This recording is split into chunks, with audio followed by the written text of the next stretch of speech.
Il faut savoir que, comme j'ai dit précédemment, as-salah, c'est pas l'objectif unique à atteindre, faire la prière.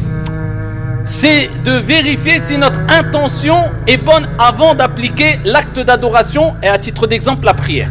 Donc si tu veux qu'une action soit acceptée, il n'y a pas le choix que de respecter deux conditions.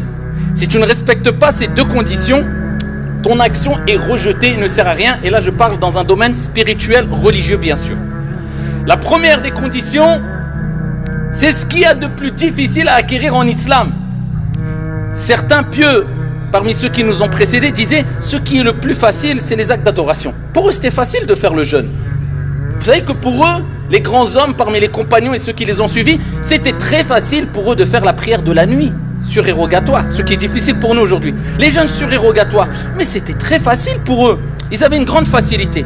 Et ils disaient, la difficulté qu'on rencontre n'est pas dans l'acte d'adoration, mais c'est dans l'intention qui précède l'acte d'adoration.